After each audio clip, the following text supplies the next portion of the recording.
제가 먼저 봉독하겠습니다. 이러므로 내가 하늘과 땅에 있는 각 족속에게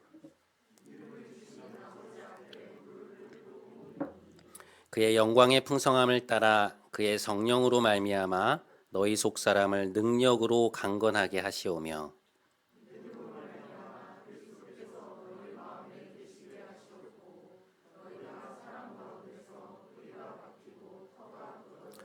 능히 모든 성도와 함께 지식에 넘치는 그리스도의 사랑을 알고 그 너비와 길이와 높이와 깊이가 어떠함을 깨달아 하나님의 모든 충만하신 것으로 너희에게 충만하게 하시기를 구하노라. 아멘. 이것은 하나님의 말씀입니다.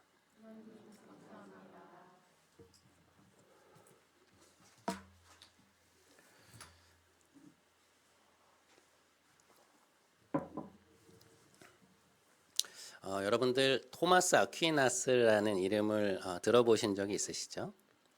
2000년 기독교 역사상 가장 뛰어난 신학자 중에 한 명으로 불리는 그런 인물인데요. 3부작에 걸친 신학대전이라는 책을 써서 세계사에서 꼭 한 번쯤은 거론되고 있는 그런 인물입니다. 그런데 이 신학대전이라는 책이 비견되는 책이 있습니다.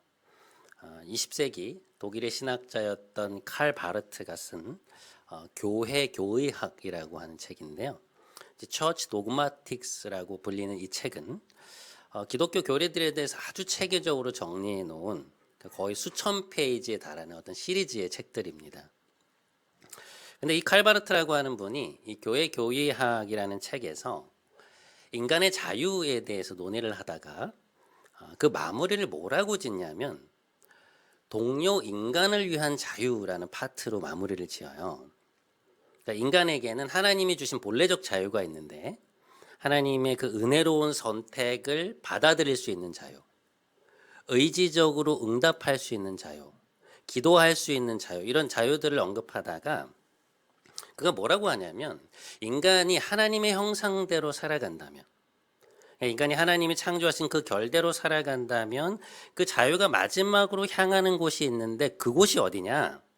그는 말하기를 타자라고 얘기합니다.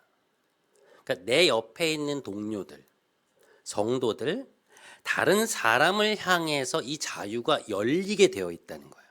그게 인간에게 있는 마지막 자유라는 것입니다. 그러니까 그리스도께서 성육신한 삶 내내 다른 사람들을 위해서 존재하셨듯이 하나님께서 예수 그리스도를 통하여서 온 인류를 위한 하나님으로 존재하셨듯이 그리스도로부터 나왔고 그리스도 안에 있는 우리 역시 근본적으로 다른 사람들을 위해 그리고 다른 사람들과 함께 하는 존재들이다. 이제 그런 얘기를 하는 것이죠. 여러분, 인간이 남자와 여자로 창조가 되었잖아요. 이제 바르트는 뭐라고 얘기하냐면 이 창조의 모습이 보여준 것이 뭐냐? 단순히 남녀 관계를 말하는 것이 아니라 그러니까 인간이 관계적 존재로 창조되었다는 것을 보여준다는 거예요. 다시 말해서 관계성이라고 하는 것은 인간의 정체성에 있어서 본질적인 것이다라는 것이죠. 그리스 정교회에 아주 뛰어난 신학자로 알려져 있는 지지울라스라고 하는 분이 있는데요. 이름이 재미있죠. 이분은 삼위일체론의 대가이신데 이분이 어떤 제목의 책을 썼냐면 Being as Communion이라고 하는 책을 썼습니다. 교제하는 존재, 친교로서의 존재라는 뜻이에요. 쉽게 말해보면 너라는 사람 없이 나라는 사람은 존재할 수 없다는 것입니다. 그러니까 나라고 하는 사람은 그 본질상 다른 사람과의 관계를 상정하지 않고는 그 정체성이 규명되지 않는다는 거예요. 여러분, 이것은 우리가 가족의 예만 들어보아도 알 수 있죠. 여러분, 부모의 존재가 전제되지 않는데 자녀가 있을 수 있습니까? 자녀의 존재가 전제되지 않는데 부모가 있을 수 있나요? 선생 없는 학생, 학생 없는 선생이 있을 수 있습니까? 결국 인간의 삶이라고 하는 것은 나와 너라고 하는 그 뗄래야 뗄 수 없는 그 관계성 속에서 살아가는 것이다라는 말이죠. 그러니까 너라는 존재는 나에게 있어서 나의 존재를 규명함에 있어서 충분 조건이 아니라 필요 조건이라는 것입니다. 오늘 에베소서 3장에 나오는 바울의 기도는 기도를 우리가 3주간에 걸쳐서 지금 살펴보고 있는데요. 오늘 우리가 살펴볼 바울의 세 번째 기도는 바로 사랑에 대한 것입니다. 자, 17절 하반절부터 19절까지 저희 한 목소리로 한번 읽어보도록 하겠습니다. 자, 시작. 너희가 사랑 가운데서 뿌리가 박히고 터가 굳어져서 능히 모든 성도와 함께 지식에 넘치는 그리스도의 사랑을 알고 그 너비와 길이와 높이와 깊이가 어떠함을 깨달아 하나님의 모든 충만하신 것으로 너희에게 충만하게 하시기를 구하노라. 그리스도께서 너희 마음의 주인으로 계시기를 원한다라는 기도와 성령께서 너희 속사람을 능력으로 강건하게 하시기를 원한다는 기도를 드린 이후에 바울은 오늘 사랑에 대한 기도로 넘어가고 있습니다. 요지는 두 가지예요. 첫 번째, 너희가 사랑 가운데서 뿌리가 내리고 터가 굳어지기를 원한다. 두 번째, 다른 성도들, 다른 지체들과 함께 지식을 뛰어넘는 그리스도의 사랑을 알기를 원한다. 그는 그렇게 말하고 있습니다. 그걸 통해서 목표로 하는 바는 무엇이냐? 너희의 심령이 하나님으로 충만케 되기를 원한다는 거예요. 그 충만함이 바울의 목표라는 것이죠. 제가 지난주부터 목회자들이 함께 모여서 공부를 하는 모임을 하나 시작하게 되었는데요. 미국에서 이제 함께 공부했던 분이 연결이 되어서 그분이 있는 그 미국 신학교에 있는 교수님들의 강의를 듣고 목회자들이 책을 읽고 함께 의견을 나누면서 공부를 하는 그런 모임입니다. 학위 과정은 아닌데도 이게 나름 조직이 갖춰져 있어서 합류를 하려고 하니까 인터뷰를 해야 된다고 하더라고요. 그래가지고 이제 지난주에 제가 인터뷰를 했는데 인터뷰가 끝나고 나자 혹시 질문이 있냐는 거예요. 그래서 제가 궁금했던 것이 하나 있었는데 그걸 물어보게 되었습니다. 이 과정이 총 3학기로 되어 있는데 그 주제가 3C라고 하더라고요. 이게 뭐냐면 첫 번째 학기가 성품, 캐릭터, 두 번째가 확신, conviction, 세 번째가 공동체, community에 대해서 함께 공부한다는 것입니다. 이번 학기가 이제 성품에 대한 것인데 제가 이제 커리큘럼을 보니까 제가 생각했던 것과 좀 다른 거예요. 보통 이제 저는 성품에 대해 공부를 한다고 하길래 우리가 흔히 덕, 이제 virtue라고 부르는 뭐 사랑, 온유, 기쁨, 절제, 충성 이런 어떤 덕들에 대해서 구체적으로 하나하나를 짚어가는 줄 알았는데 그게 아니었던 것이죠. 그러니까 성품에 대해서 짚어가는 것이 아니라 우리에게 잘 알려진 어떤 신앙의 인물들의 삶에 대해서 다루고 있었습니다. 그래서 제가 좀 궁금증이 든 거예요. 이번 학기 주제가 성품인데 왜 성품에 대한 내용을 직접적으로 다루지 않고 인물들에 대해서 다루느냐라고 이제 제가 물었거든요. 이 과정을 총 디렉팅 하시는 분이 이제 한국 분이신데요. 나이가 좀 있으시고 미국 학계에서 꽤나 알려지신 그런 윤리학 교수님이세요. 근데 이제 그분이 이제 제 질문을 듣고 하시는 말씀이 이런 것이었어요. 성품이라고 하는 것이 땅 위에 이렇게 겉으로 드러나 있는 부분이라면 우리는 보통 그 성품 하나하나에 초점을 맞출 때가 많다는 것이죠. 그런데 자신의 삶의 여정 속에서 그리고 공부를 하고 또 수많은 목회자들을 가르치는 삶을 살다 보니까 뭘 깨닫게 되었냐면 그 사람의 성품 자체를 길러내는 것도 중요하지만 그보다 더 근본적인 부분을 터치해야 된다는 걸 알게 되었다는 거예요.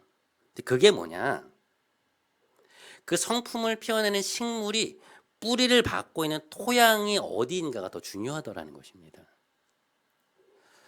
그 사람은 참 괜찮고 성품도 나쁘지 않았는데 그의 삶을 살펴보면 때때로 기대했던 바대로 가지 않거나 아니면 엉뚱한 길로 나가는 것을 보면서 단순히 다른 사람이 볼 때 좋은 사람이 되는 것이 중요한 게 아니라 이 사람의 정체성이 어디에 뿌리를 내리고 있는가가 더 중요하다라는 것을 자신이 깨닫게 되었다는 거죠. 근데 자기가 생각할 때 목회자가 그 정체성에서 깊이 뿌리를 내려야 되는 토양은 무엇이냐? 그것은 바로 부르심이라는 것이었습니다. 그러니까 하나님 앞에서의 소명. 하나님이 나를 목회자로 부르셨다는 것. 나를 어떤 길로 부르셨다라는 그 인식이 분명해야 그 부르심과 소명으로부터 그 토양으로부터 목회자의 성품이 피어나고 그리고 사역의 고난과 어려움 속에서도 길을 잃지 않고 흔들리지 않고 어디로 가야 될지 그 방향을 정확히 알게 된다는 것이었어요. 그 이야기를 듣고 났는데 제가 뭔가 한 대 얻어맞은 것 같은 그런 느낌이었습니다. 굉장히 많은 것을 생각하게 만드는 말씀이었어요. 근데 그런 고민 속에서 이번 주 설교를 준비하는데 본문을 거듭해서 읽으면서 저는 그 교수님이 하셨던 이야기가 오늘 본문의 이야기구나라는 것을 깨닫게 되었습니다. 무슨 얘기냐? 바울은 오늘 본문에서 뭐라고 말하고 있는 것이냐면요. 여러분은 그리스도인으로서 사랑이라고 하는 토양에 뿌리를 내리고 있어야 합니다라고 말하고 있는 것입니다. 그러니까 그리스도인으로서 우리를 세상과 구별해 주는 교회만의 독특한 정체성은 어디에서 비롯되느냐?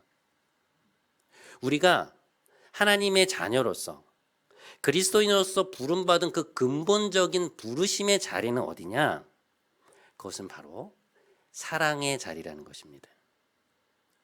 우리는 하나님께 사랑받는 자로 부름을 받았고 그리스도 안에서 서로가 서로를 사랑하고 세상을 향해 그 사랑을 증거하는 자로 부름을 받았다는 거예요.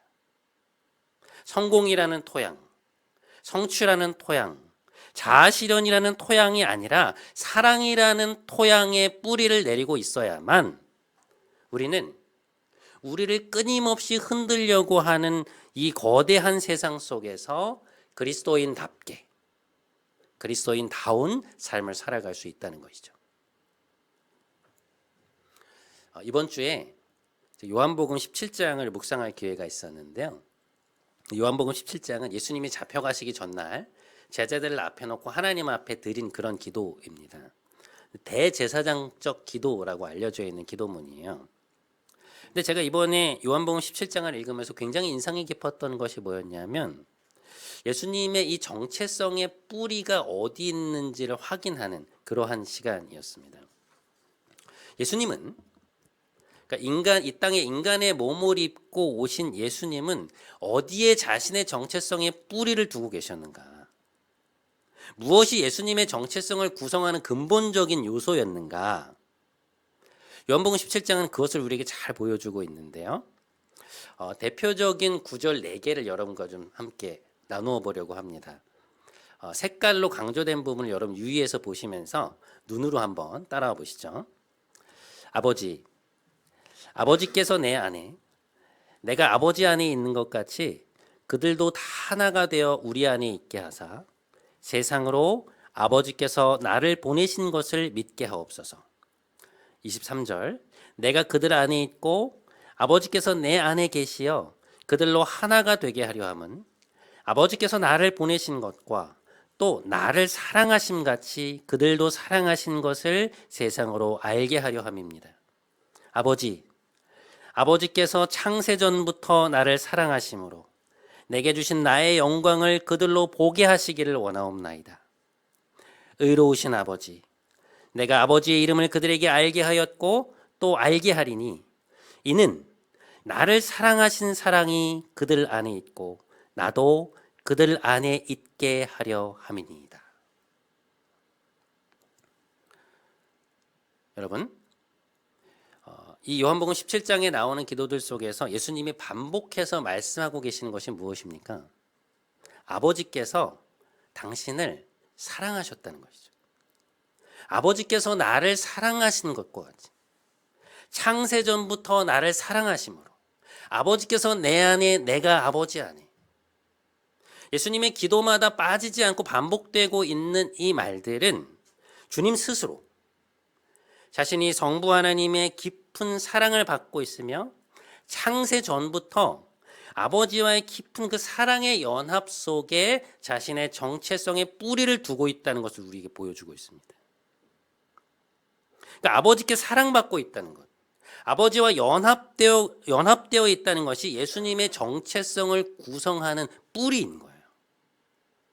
흥미로운 것은 거기에서 그치지 않고 제자들 역시 주님과 그러한 연합을 이루기를 그리고 서로 간에 하나가 되기를 주님은 계속해서 기도하고 계시다는 것입니다. 아버지께서 내 안에, 그리고 내가 그들 안에 있어 그들로 우리와 하나가 되게 하소서. 그들로 우리와 같이 하나가 되게 하사 우리와 다 우리 안에 있게 하셔서 세상이 아버지께서 그들을 사랑하신 것을 알게 하시길 원합니다. 그런 얘기들을 하고 계세요. 세상이 우리가 그리스도의 제자인 것을 알게 되는 지점은 어디인가? 그것은 바로 하나님과의 사랑의 연합, 그리고 그 안에 존재하는 성도들 간의 사랑이라는 것이죠. 그리고 그것이 우리 안에 확연하게 드러날 때 세상은 우리가 하나님의 자녀들인 것을 알게 된다는 것입니다. 그런 의미에서 모든 그리스도인들이 뿌리를 내리고 있어야 하는 부르심의 근본적인 토양은 어디냐? 우리가 교회로서 한 사람의 그리스도인으로서 살아갈 때 결국에 돌아가야 하는 그 근본적인 부르심의 자리는 어디냐? 바로 사랑의 자리라는 것입니다. 자, 그러면 우린 여기서 질문을 하나 던지게 되죠. 왜 그 많은 요소들 중에서 사랑이라는 것이 그리스도인들의 정체성을 규정해주는 요소일까? 왜 사랑이라는 것이 그리스도인이라는 우리의 부르심에, 하나님의 자녀라고 하는 우리의 부르심의 그 주된 내용을 구성하는 것일까? 오늘 본문에서 바울은 그 사랑이라는 주제가 곧 도출되는 그 구조적인 맥락을 통해서 우리에게 그걸 알려주고 있습니다. 자, 오늘 본문의 첫머리인 14절과 15절에서 바울은 이렇게 말합니다. 내가 하늘과 땅에 있는 각 족속에게 이름을 주신 아버지 앞에 무릎을 꿇고 비노니. 그리고 이어지는 16절에서 그는 이렇게 말해요. 성령으로 말미암아 너희 속사람을 능력으로 강건하게 하시오며. 그 다음 17절 믿음으로 말미암아 그리스도께서 너희 마음에 계시게 하시옵고. 여러분 어떻습니까? 성부, 성자, 성령이 모두 언급되고 있죠. 그리고 나서 사랑에 대한 주제로 넘어가는 것을 우리는 볼 수 있습니다. 이 구조가 굉장히 흥미로워요. 이 언급들을 통해서 알 수 있는 게 뭐냐면 바울은 지금 이 기도를 드리면서 의식적으로 삼위일체 하나님을 염두에 두고 있다는 것을 우리는 알 수 있습니다. 여러분, 삼위 하나님을 하나의 공동체로 묶어주는 것은 무엇입니까? 그분들 간의 관계를 특징 짓는 게 뭐예요? 그게 바로 사랑이죠. 자, 그림 한 번만 보여주시죠. 여러분 제가 이 그림 한번 보여드린 적 있을 거예요. 이것은 삼위 하나님의 존재 방식에 관한 것인데요. 이 그리스도인들과 교회의 존재 방식의 근본이 되는 것이기 때문에 이걸 이해하는 것은 너무너무 중요한 것입니다. 삼위일체 하나님의 존재 방식의 특징은 두 가지라고 말할 수 있어요. 하나는 개방성이고요. 또 하나는 상호 내주입니다. 삼위 하나님은 서로가 서로에게 자신을 온전히 개방하고 계십니다. 그러니까 어떤 방어 기제가 없고요. 상대에게 자신을 완전히 열고 상대를 온전히 받아들이고 계세요. 그러니까 환대하는 것이죠. 동시에 상대방 안으로 들어가십니다. 그래서 이것은 상호 내주의 형태를 띠어요. 주님은 그것을 이렇게 표현하시는 거예요. 아버지께서 내 안에, 내가 아버지 안에. 이 표현을 굉장히 많이 쓰시거든요. 그러니까 사랑 안에서 상대를 온전히 받아들이고 내가 상대에게로 들어가서 완벽한 공동체를 이루고 계시는 것입니다. 개방성, 환대, 상대의 삶으로 들어가는 것, 그 역동적 사랑이 하나님의 존재 방식이라는 것이죠. 그런데 그 사귐의 연합 안에서 오는 그 불러일으켜지는 기쁨으로 인해서 그 사귐의 연합 안에서 오는 그 존재에 흘러넘치는 충만한 기쁨에 의해서 하나님이 뭘 하셨다고 말씀드렸나요? 세상을 창조했다고 말씀드렸죠. 창조란 무엇이냐? 삼위 하나님께서 그 공동체적 사귐에 우리를 초대하신 것입니다. 그러니까 그 사귐의 기쁨이 너무나 충만하기 때문에 그 기쁨을 다른 존재와 누리고자 하신 거예요. 그것이 창조의 목적입니다. 자, 요한일서 1장 2절에 3절까지 말씀. 이 영원한 생명을 우리가 보았고 증언하여 너희에게 전하노니 이는 아버지와 함께 계시다가 우리에게 나타내신 바 된 이시니라. 우리가 보고 들은 바를 너희에게도 전함은 너희로 우리와 무엇이 있게 하려 한다고요? 사귐이 있게 하려 합니다.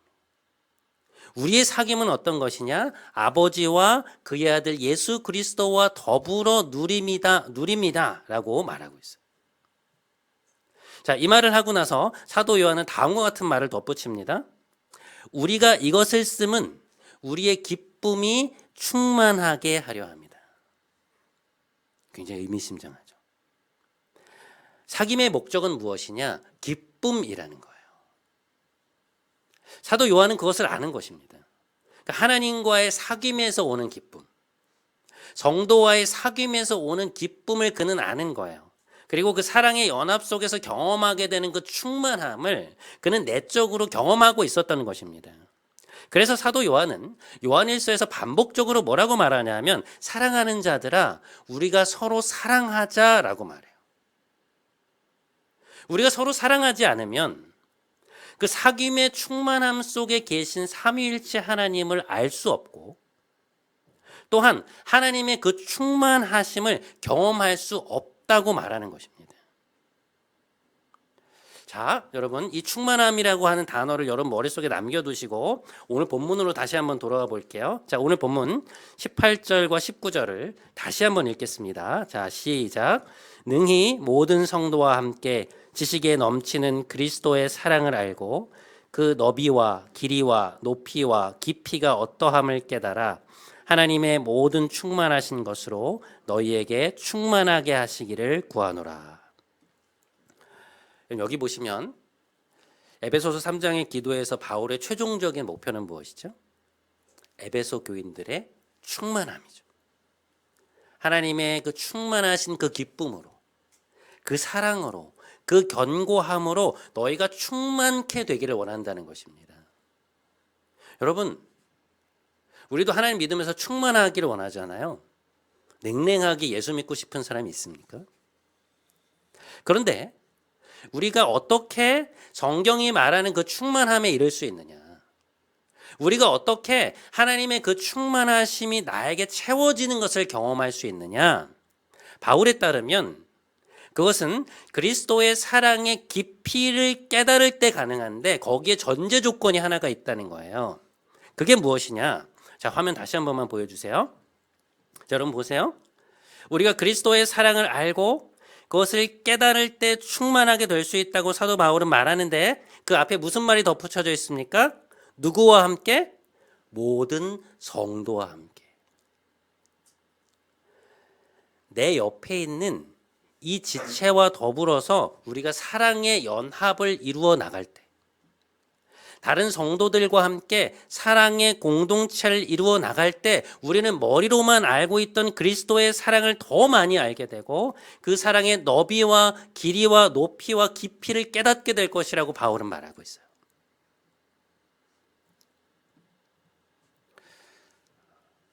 예전 교회에서 청년들을 데리고 국내 선교를 갔던 적이 있습니다. 낮에는 일을 하고 저녁에는 저희끼리 이제 시간을 보냈는데요. 저녁 나눔 시간에 한 친구가 자신의 어떤 이야기를 하면서 자기는 하나님과의 개인적 체험보다 오히려 공동체 사람들의 사랑을 통해서 하나님을 더 많이 경험했다는 그런 이야기를 하는 거예요.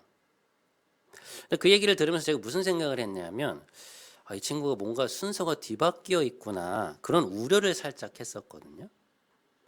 근데 시간이 지나고 나서 곰곰이 돌이켜보니 저는 그 친구가 너무나도 성경적인 이야기를 했다는 것을 깨닫게 되었습니다. 여러분, 사랑이라는 것은 하나님의 사랑이라는 것은 하나님과의 일방적 관계 속에서만 누리는 게 아니죠. 당연히 우리가 개인적인 교제를 하나님과의 개인적인 교제를 통해서 하나님을 알고 누리게 되지만 우리의 이 머릿속 지식을 뛰어넘는 그 그리스도의 사랑의 구체성을 더 깊이 알아가는 것은 내 옆에 있는 지체와의 연합 속에서 알아가게 되는 것이죠. 여러분, 제가 예전에 은혜의 그릇에 대한 얘기를 한번 드린 적이 있을 거예요.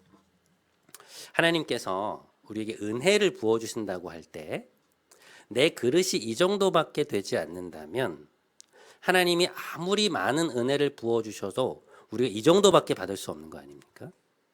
그러니까 아무리 막 설교 말씀을 계속 듣고 내가 하루 종일 기도한다고 해도 내 은혜의 그릇이 이 정도밖에 안 된다면 이 정도 충만함으로 끝나는 것이죠.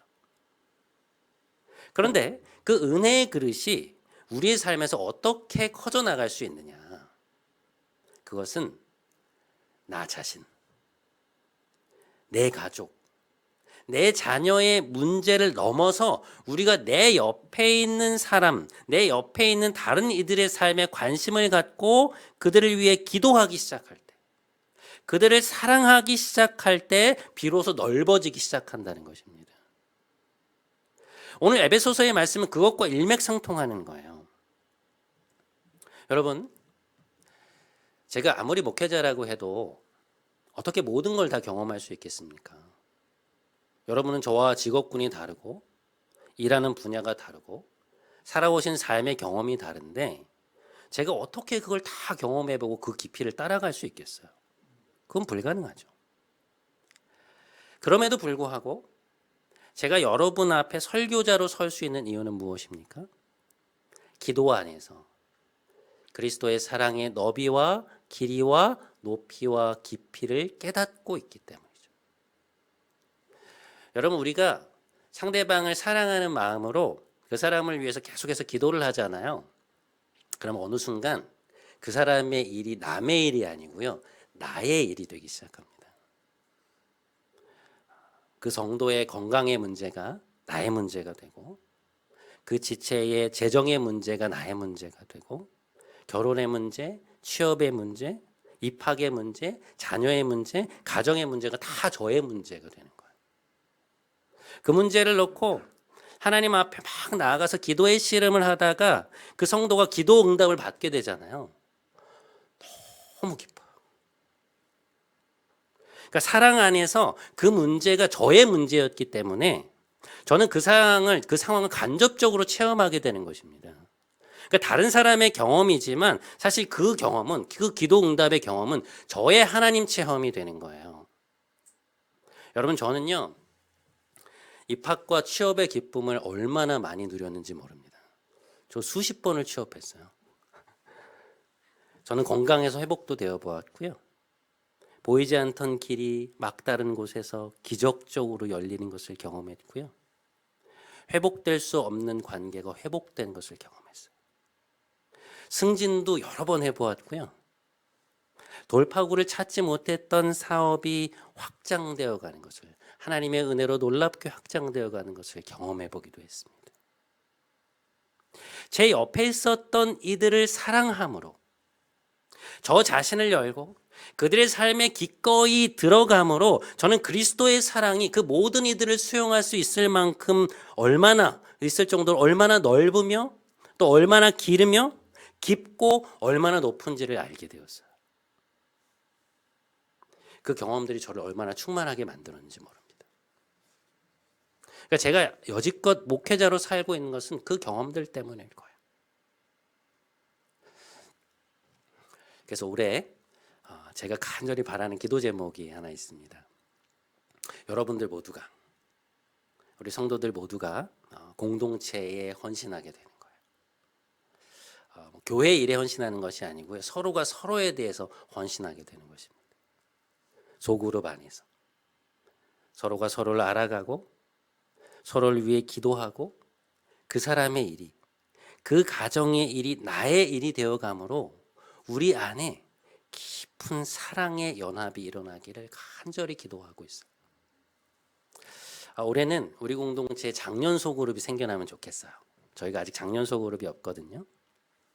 장년분들은 살아온 경험들이 풍부하니까요, 말씀의 나눔도 얼마나 풍성하겠습니까? 서로의 경험과 살아온 삶이 시줄과 날줄처럼 엮여져 나갈 때 서로에 대한 이해가 얼마나 깊어지고 또 그 공동체가 얼마나 견고해지겠어요. 시작도 안 했는데 저 혼자 막 기도하면서 마음이 막 요즘 계속 들떠 있습니다. 네. 동시에 올해는 우리 성도들이 조금씩 늘어나면서 지금 있는 소그룹도 더 여러 개로 나누어졌으면 좋겠습니다. 대학생 그룹도 하나 생겼으면 좋겠고요. 그리고 아직 결혼하지 않은 청년들의 그룹, 그리고 젊은 부부들이 더 잘게 나누어져서 서로 안에 깊이 헌신하고 그리고 사랑 안에서 서로의 지체됨을 충분히 누리는 그러한 일들이 있었으면 좋겠습니다. 우리가 서로에게 자신을 개방하고 상대를 위한 자리를 내어주고 또 그들 안으로 들어가려고 애쓸 때 그 사랑에 헌신할 때 우리는 머리로만 알고 있었던 그리스도의 사랑을 더 깊이 그리고 더 입체적으로 경험할 수 있게 될 거예요.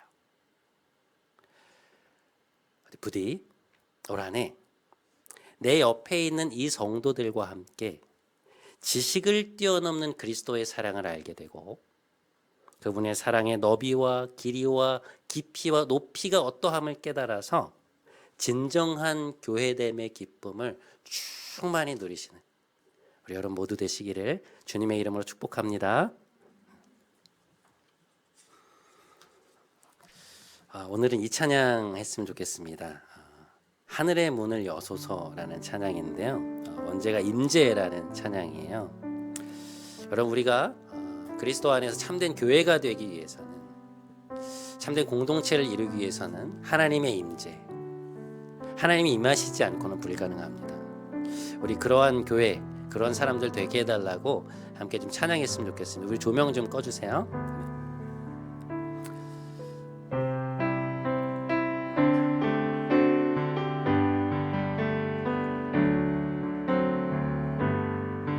하늘의 문을 여소서 이곳을 주목하소서 주를 향한 노래가 꺼지지 않으니 하늘을 열고 보소서 이곳에 임재하소서 이곳에 임재하소서 주님을 기다립니다. 기도의 향기가 하늘에 닿으니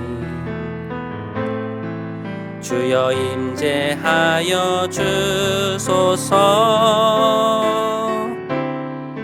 이곳에 오셔서 이곳에 앉으소서 이곳에서 드리는 예배를 받으소서 주님의 이름이 주님의 이름만이 오직 주의 이름만 이곳에 있습니다. 이곳에 오셔서 이곳에 앉으소서 이곳에서 드리는 예배를 받으소서 주님의 이름이 주님의 이름만이 오직 주의 이름만 이곳에 있습니다.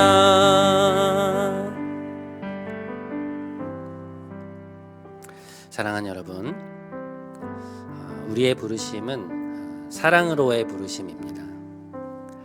삼위 하나님을 사랑하는 것, 그분과의 사랑 안에서 충만함을 누리는 것, 하나님이 보내주신 내 옆에 있는 성도들과 사랑의 연합을 누리는 것, 그것이 우리를 부르신 자리입니다. 우리 이 시간에 함께 기도하기 원합니다. 하나님, 제가 하나님의 사랑 안에 뿌리를 내리게 하옵소서. 세상의 성공, 성취, 사람들의 인정이라는 토양이 아니라 예수님이 들으셨고 예수님이 누르셨던 그 아버지와의 사랑의 연합이 이제 저의 정체성이 되게 하소서. 저를 사랑하신다는 부르심 앞에 다시금 저의 근본적인 소명을 점검할 수 있게 하여 주옵소서. 우리 기도 제목 가지고 함께 좀 기도하며 나아갔으면 좋겠습니다. 함께 기도하겠습니다. 하나님 아버지, 오늘 우리에게 말씀을 허락해 주셔서 감사합니다.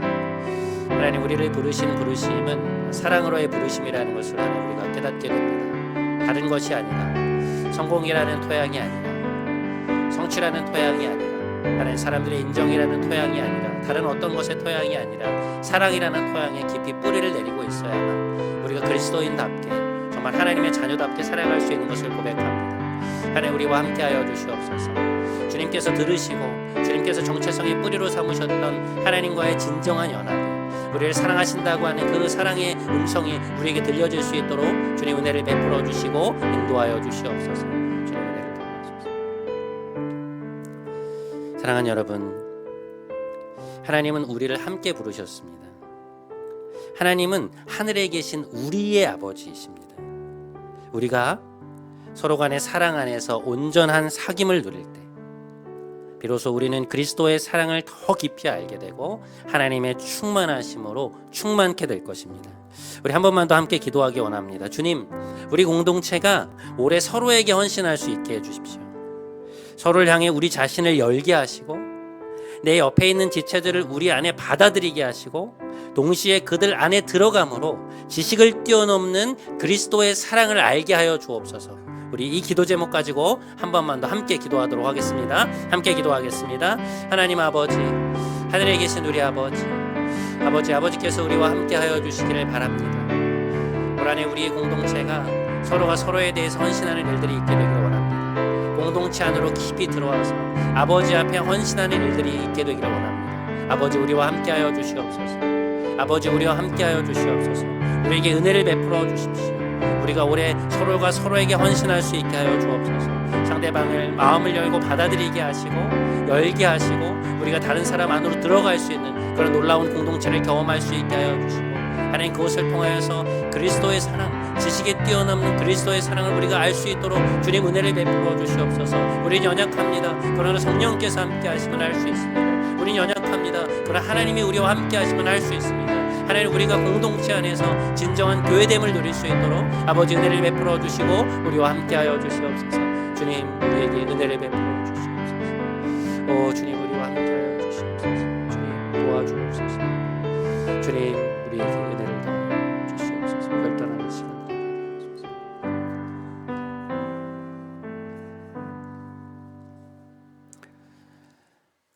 사랑이 많으신 하나님, 우리가 뿌리를 내려야 하는 근본적인 부르심이 무엇인지 상기시켜 주심에 감사합니다. 우리가 무엇으로 부름을 받았는지 잊어버릴 때가 참 많습니다. 정도로 부르심을 받았다는 것, 교회로 부르심을 받았다는 것은 하나님과의 사귐으로 내 옆에 있는 성도들과의 온전한 사귐으로 부름받은 것인데 그 사랑의 소명을 잊고 살 때가 많았습니다. 긍휼히 여겨 주십시오. 이제 우리가 함께 돌이켜 공동체를 향해 서로가 서로에게 헌신하는 이들이 되기 원하오니 우리의 결단 위에 올 한 해 우리 공동체 위에 함께하여 주옵소서.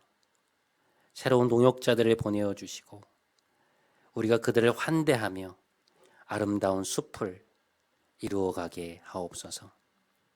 지식을 뛰어넘는 사랑으로 우리를 하나님의 충만하심으로 가득 채우실 우리 주 예수 그리스도의 이름으로 기도드립니다.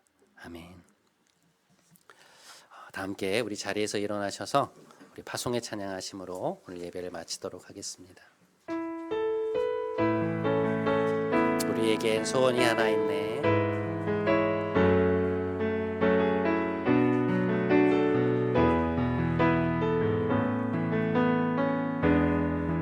우리에겐 소원이 하나 있네. 주님 다시 오실 그날까지 우리 가슴에 새긴 주의 십자가 사랑 나의 교회를 사랑케 하네. 주의 교회를 향한 우리 마음 희생과 포기와 가난과 고난 하물며 죽음조차 우릴 막을 수 없네. 우리 교회는 이 땅의 희망. 교회를 교회되게, 예배되게 우릴 사용하소서. 진정한 부흥의 날 오늘 임하도록 우릴 사용하소서. 교회를 교회되게, 예배되게 우릴 사용하소서. 진정한 부흥의 날 오늘 임하도록 우릴 사용하소서.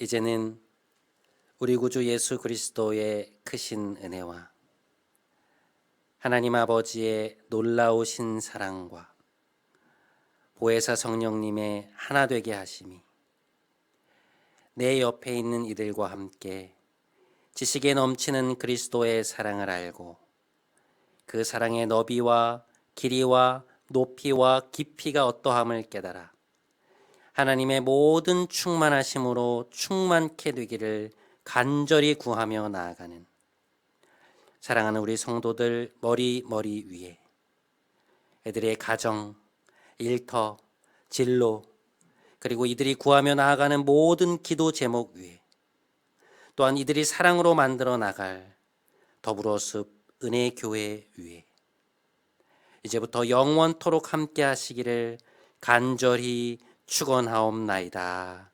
아멘.